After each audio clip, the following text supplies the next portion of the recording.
It's race day in our Wildemount campaign. Nicodranas is hosting a festival and we are competing in a death race through the streets of the city.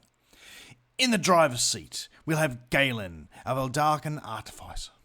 Eric, the dragonborn cleric of the flying spaghetti monster, blessed be thy halfling, is on defence, as is Kronk, the Paladin, a dragonborn of the same following. Ben the Babbler, a stout halfling rogue, is currently hidden in an opponent's giant mechanical spider racer. And Beard the warlock wasn't feeling very well after eating too much chili, and grabbed the magazine and raced off to the toilets. I just have to say, that's some powerful chili that can affect a being that doesn't have a digestive system.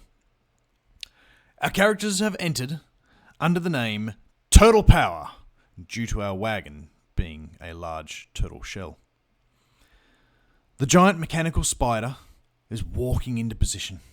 Hamster ball racers move about their starting marks.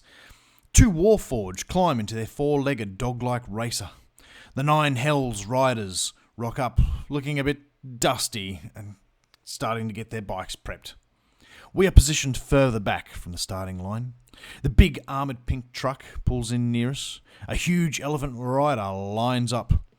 And Timmy, the goblin on the pedal power bike, pulls in with his goblin family cheering him on. Grandma Goblin calling out, "Go, Timmy! You might live through this!" Kronk has summoned a steed and hitches that to the wagon to assist House pulling it. Racers, ready! On your marks, get set, go! The race starts and we push for lead position. A nine hells rider leaps off his bike and straight onto our racer. Climbing up, Kronk casts whole person on him and kicks him off. Eric scoops a ladle full of chili and flicks it at a couple of the nine hell riders near us.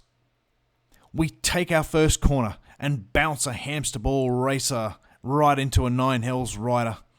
The giant spider is holding lead position, and the little goblin on the bike is pumping his legs while racing directly underneath it. A fork in the road will be approaching soon, and we can either go straight round or take the jump. No thought necessary. We take the jump.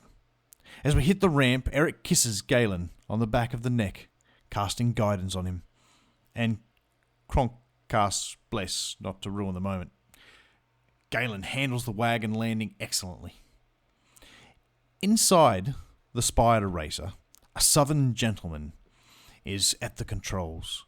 He is crushing other racers and laughing. Ben climbs out of his hidden position and sneaks up close to the man. And as he attacks with a critical, he removes the man's right arm. The southern gentleman quickly grabs his right arm stump with his left hand and falls out of the driver's seat. The spider comes to a complete halt. As it does so, Nine Hells rider crashes into one of the stationary legs, not expecting it to come to a halt. We pass the spider with only the image in our minds that Ben is up there, sabotaging, murdering, general rogue hijinks are happening. Ben steps over the wounded southern gentleman and takes the controls of the gargantuan spider. He presses buttons randomly, he pulls levers, and the mechanical spider lurches to the right and the right-hand side drops, crushing one or two nine hells riders and one of the hamster ball racers. Back at our point of the race, we hit the muddy part of the course, and the goblin is doing surprisingly well. He takes the lead. As the motorbike slides out on the mud, the rider leaps and once again lands on our shell.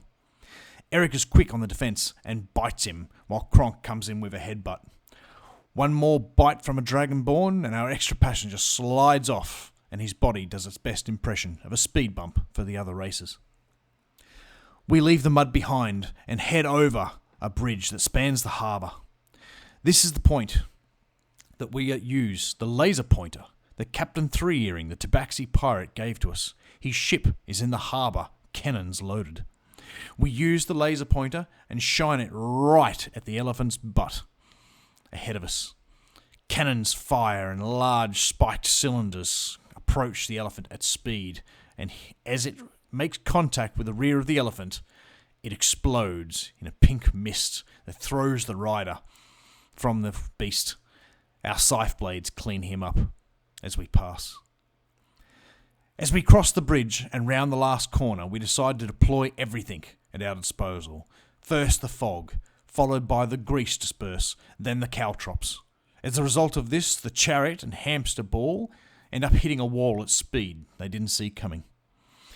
With the goblin ahead of us, we shoot at him to try and bring him down, but he's able to defend us with a shimmering barrier. He crosses the finishing line, goblin in first position, us taking second with some other racers behind. Goblins have been competing in this race for 30 years, and little Timmy was the first to survive Heat 1. Heat 2 consists mostly of racers and wagons that survived Heat 1. Beard is back with us now, after finishing flushing everything out of his system, and he gets ready and helps prep the wagon. The two warforged that operate the dog-like racer come out together, drop a sheet of cardboard down on the ground in front of their racer, and perform a synchronized breakdance to work up the crowd. This heat will have the goblin, Timmy, on the bicycle, up first, us in our turtleshell racer second, a hamster ball racer that bounced off the wall in the previous one but has hammered out most of the dents coming up, two of the Nine Hells riders, a pink truck of death, the mechanical spider Ben now has figured out how to drive, and a large flatbed racing truck that wasn't in there previously with a large payload in its back. Beard casts Dominate Person while we're in the pit stops and on one of the Nine Hells riders, and makes him walk over to the goblin who's preparing his bike and attack him. The Nine Hells rider shanks the goblin and Timmy dies choking on his own blood. Guards come running out of nowhere and tackle the Nine Hells rider.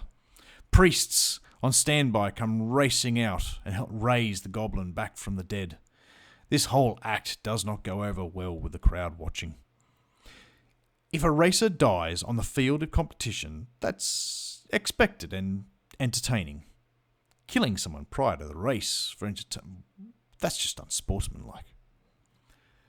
With the racers back at their wagons, we once again start off the second race of the festival. Ben's quick off the mark and tries to damage as many racers as he can. He misses the pink truck of death, but stomps one of the last hamster ball racer. We clip one of the spider's legs, but Galin manages to keep us moving. In the commotion, the dog-like racer takes the lead, and Ben turns around and starts heading backwards around the track. We pass the first corner and approach the jump. As we launch off the jump and we come down to land, Timmy evades us just in time to not be crushed by our turtle shell. But this manoeuvre costs him, and he's forced to go off the racetrack and through a shed. A huge burst of feathers erupt as Timmy rides into the shed. The gunner on the pink truck has had enough of us and brings about heavy fire onto us. This flips our wagon. As we climb out and begin to ride our wagon, we see the gargantuan spider racer. It's in the middle of the bridge over the harbour, blocking the racetrack. Further still, on the far side of the bridge, is the flatbed truck. And unbeknownst to us, it's opening up its cargo to reveal a large rocket that will be fired at the races. We get our turtle shell fixed back up, and we start racing along. But unfortunately, my steed has had a broken leg, so we have to leave it behind. We've just got House pulling us along now. We see Timmy the Goblin on his bicycle shoot past as he's back on the track again, and as we fire upon him, he really takes that to heart. As he goes past, we can see his facial expression, and that he understands this isn't just a healthy competition. This is serious. We want to hurt him. And it breaks his little heart. The flatbed racer launches its rocket at the mechanical spider from behind, and there's an explosion and large noise can be heard coming from the rear. The spider starts to fall, and as it collapses, it falls onto the pink truck and the dog-like racer. As it crumbles, large chunks of spider drop off it and start destroying the bridge which it's standing on.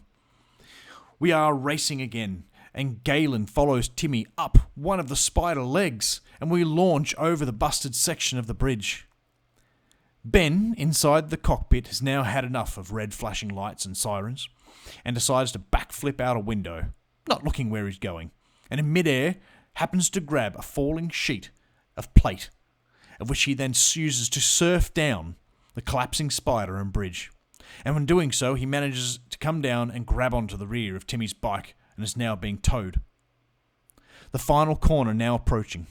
Kronk casts whole person on Timmy, while Eric casts meatball, which knocks him off his bike. Ben climbs up and continues riding the bike. We cross the finishing line and come in first, the crowd giving a deafening cheer. We ignite some fireworks we had set up on the scythe blades to showboat a little bit for the crowd. Lady Uganda addresses the crowd, congratulating us and noting how, as new to both the death race and to Nicodranas, we managed to pull through a victory. Surely our deity is strong with us. The Marquee looks pleased and announces that our team, Turtle Power, wins the race. The crowd roars of excitement, and the volume of it simply stuns us. Galin is called forward to give a speech as the cart's driver, and we stand beside him, watching him caught off guard and unable to get much out. Kronk steps in. If I could just say a few words, I'd be a better public speaker. He then continues with some more talk about the flying spaghetti monster, blessed be the pirates. And we increase our devoted followers to 150. The Marquee sends guards to take our reward and racer back to our place, and the guards will stay there overnight so that we may enjoy the festivities. This will allow us to head to the tavern for celebratory drinks and many good times. Well, this was another long one, but that's about all I can fit in for this episode, and I'll catch you next time.